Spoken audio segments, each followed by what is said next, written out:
देश भर में चुनाव आयोग विपक्ष के चौतरफा हमलों से घिरा हुआ है। पहले राहुल गांधी ने प्रेजेंटेशन करके चुनाव आयोग की कार्यशैली पर सवाल उठाए।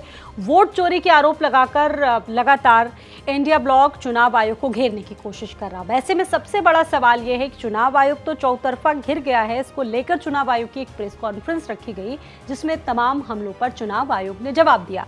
लेकिन अब अखिलेश यादव ने भी चुनाव आयोग पर एक तीखा हमला किया। आपको याद होगा बहुत अच्छी तरीके से, जब उत्तर प्रदेश में चुनाव हुए थे उस वक्त भी अखिलेश यादव ने चुनाव आयोग पर आरोप लगाए थे कि उत्तर प्रदेश में चुनावों में धांधली हुई है।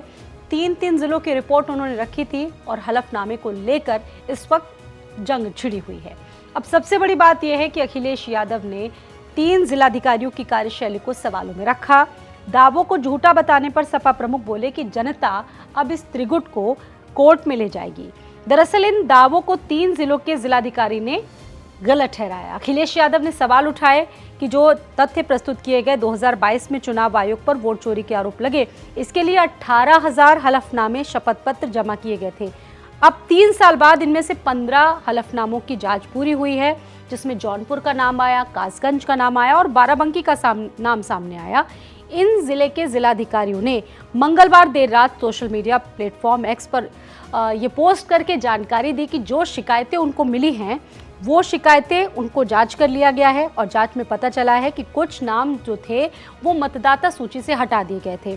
कुछ लोगों को पहले ही उनकी मौतें हो चुकी थी, इसलिए उनके नाम डिलीट कर दिए गए। इसके बाद अखिलेश यादव तीनों जिलाधिकारियों पर हमलावर है, क्योंकि जिलाधिकारियों ने अपनी बातें रखी और ये रार बढ़ी। अखिलेश यादव ने यह भी कहा कि क्यों आखिरकार इतने सालों के बाद इनका जवाब आया है।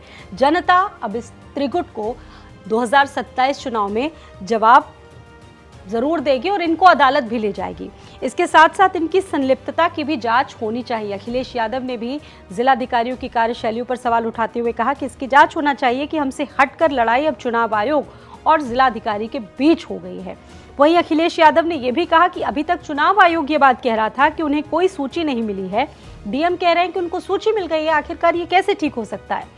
अब आपको पूरा मामला भी हम समझाते कि है क्या। दरअसल आपको बता दें कि 17 अगस्त को दिल्ली में मुख्य निर्वाचन आयुक्त ज्ञानेश कुमार ने एक प्रेस कॉन्फ्रेंस की थी। उस वक्त उनसे जब पूछा गया कि अखिलेश यादव ने 18,000 नामों की हलफनामा दिया है लेकिन आयोग ने उसका जवाब क्यों नहीं दिया, इस पर ज्ञानेश कुमार ने कहा कि आयोग को कोई ऐसा हलफनामा मिला ही नहीं, सिर्फ पत्र लिखकर बूथ लेवल पर ऑफिसर और एसडीएम और डीएम पद पर सवाल उठाना गलत है। इसके बाद अखिलेश यादव ने एक्स पर यह भी लिखा था कि आयोग का दावा पूरी तरह से गलत है। बस वहीं से राजनीति शुरू हुई। सपा ने हलफनामे दिए, इसकी डिजिटल रसीद भी आयोग ने खुद भेजी थी और चुनौती दी गई थी। आयोग शपथ पत्र देकर बताए कि डिजिटल रसीद असली है या नहीं है, इसको लेकर भी बात कही गई। वहीं अखिलेश यादव ने 4 ईमेल रिसीविंग पोस्ट की और संसद सत्र के दौरान हलफनामों की कॉपी बांटकर आयोग को जवाब भी उनकी तरफ से दिया गया। अब इसको लेकर 3 जिलों के नाम जहां सामने आ रहे हैं, जौनपुर का नाम सामने आ रहा है, कासगंज का नाम सामने आ रहा है और बाराबंकी का नाम सामने आ रहा है। आपको बता दें कि जौनपुर में 5 नाम कटने की शिकायत मिली थी।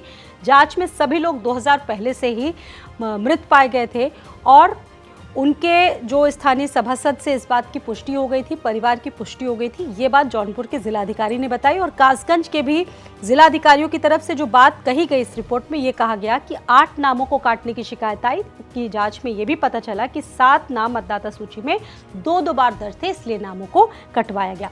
ये तर्क दिया गया कासगंज के जिलाधिकारी की तरफ से। वहीं तीसरा जो नाम था वो बाराबंकी से निकलकर सामने आया। यहाँ के जिलाधिकारी ने भी यही बात कही कि सपा से हलफनामे उन्हें मिले, उनकी जांच हुई और ये पाया गया कि यहाँ पर अभी भी जो मतदाता सूची में 2 नाम काटने की शिकायत आई और उन्होंने ये स्वीकार भी किया था।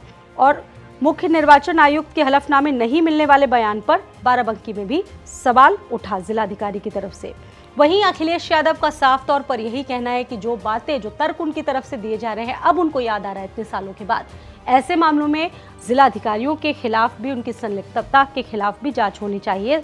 तीनों जिलाधिकारियों के बयान पर अखिलेश यादव ने बड़ा सवाल भी उठाया है।